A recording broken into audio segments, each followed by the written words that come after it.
Welcome to the Parsha Perspective. Each week, we will delve deep in a weekly Torah portion to find a practical and insightful way to enhance your daily life.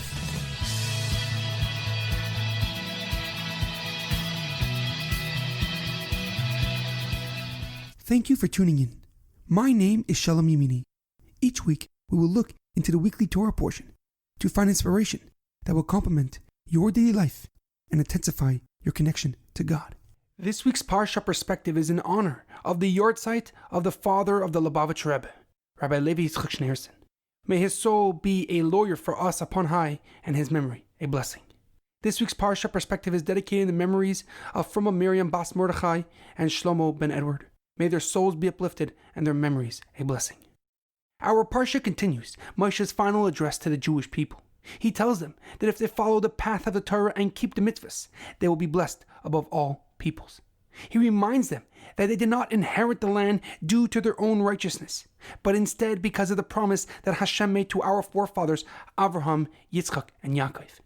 Moshe recounts how he broke the luchos on his way down from Har Sinai when he saw them sinning with the golden calf.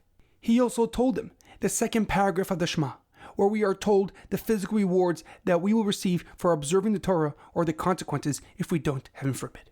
However, a question comes to mind. When Moshe describes how he broke the luchos, he says, "Ve'espas b'shnei haluchos va'ashlichem me'al shtei yadai ve'ashbareim le'nechem."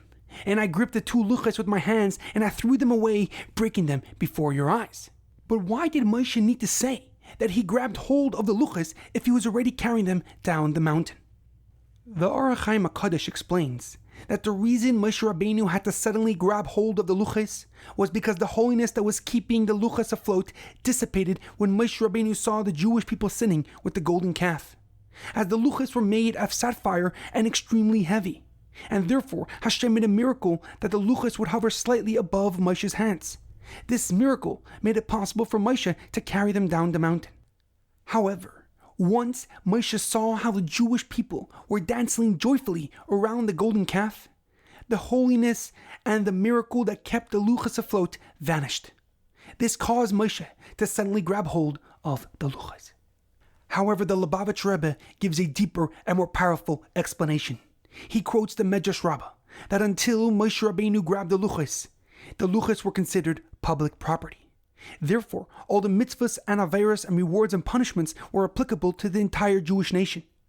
But once Moshe took hold of the luchos, he acquired it according to Jewish law, making the luchos his personal possession. And this action resulted that all the laws, regulations, mitzvahs, and averos were only applicable to him. The Rebbe explains that Moshe was trying to signify to Hashem that the Jewish people did not necessarily know the exact laws of the Torah, for the luchos were not in their possession. Therefore, it would not be appropriate for God to punish the Jewish nation to the fullest extent of the law, which was total destruction. Instead, Hashem should punish those only involved in its creation and worshipped as per Jewish requirements. We see that Hashem listened to Moshe's request for leniency as he did not destroy the entire Jewish nation, and he gave us a second set of luchos. Moshe Rabbeinu is showing us how a true and genuine leader reacts to difficulties and challenges. They must take total responsibility before trying to rectify any situation. In our daily life, we must take full ownership of all our behavior regardless of the actions of others.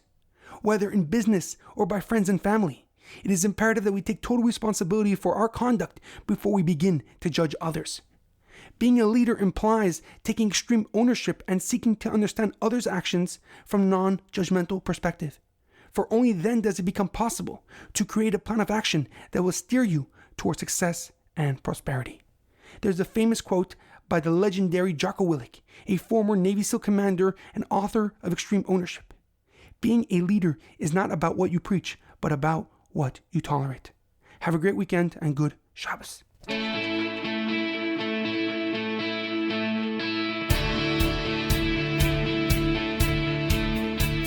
Thank you for tuning in to the Parsha Perspective.